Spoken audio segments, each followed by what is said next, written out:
امام بخاری رحمت الله علیه یو بل مسله ذکر کړی دا وی چې د حیض په حالت کې خپل خاصه تکڅوک طلاق ورکړي د طلاق واقع کیږي. امام بخاری رحمت الله علیه باب راوړی دا باب اذا طلقت الحائض يعتد بذلك الطلاق و اذا طلاق شمارل کیږي.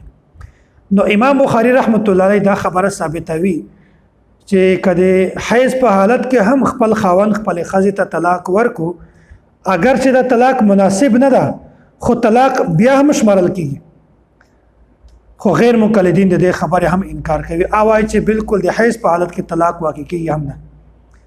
امام بخاری رحمت الله علیه دا روایت ذکر کړی د عبد الله بن عمر رضی الله تعالی عنہ د یو ورځ خپل خځې ته طلاق ورکړ د حیض په حالت کې.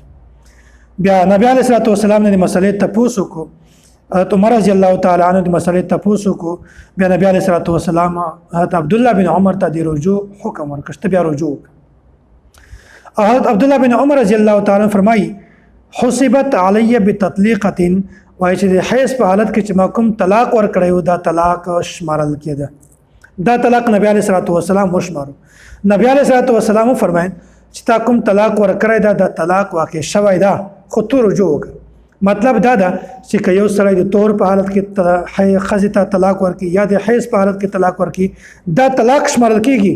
خو البته د طلاق قسمونه دي احسن حسن داسې بدعت او غیر مقلدین دا خبره بیانوي وایي چې د حیض په حالت کې خځې ته طلاق دا نه واقع کیږي.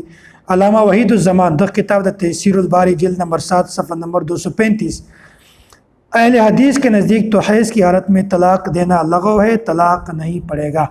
وایي چې اهل حدیث چې کوم دي غیر مقلدین دغه په مذهب کې د حیض په حالت کې طلاق نه واقع کیږي بلکې صرف د طهر په حالت کې طلاق واقع کیږي. نو دا مسله ده امام بخاری رحمت الله علیه یو مسله بیانوي او غیر مقلدین د یو خلاف بل مسله بیانوي. دعوه دا کوي چې امام بخاری رحمت الله علیه دا د مون خپل سړی ده. امام بخاری رحمت الله علیه کوم خبره کوي هغه مونږ منو. امام بخاری مونږ هر خبره منو. دا دعوه کوي چې اصح الکتب بعد کتاب الله الصحیح البخاری او صحیح بخاری دا صحیح کتاب ده مونږ د هر حدیث منو هر خبره منو. امام بخاری رحمت الله علیه دا خبره ثابتوي چې د حیض په حالت کې طلاق واقع کیږي خو غیر مقلدین د امام بخاری رحمت الله علیه د خبرو منلو ته کله هم تیار نه دي.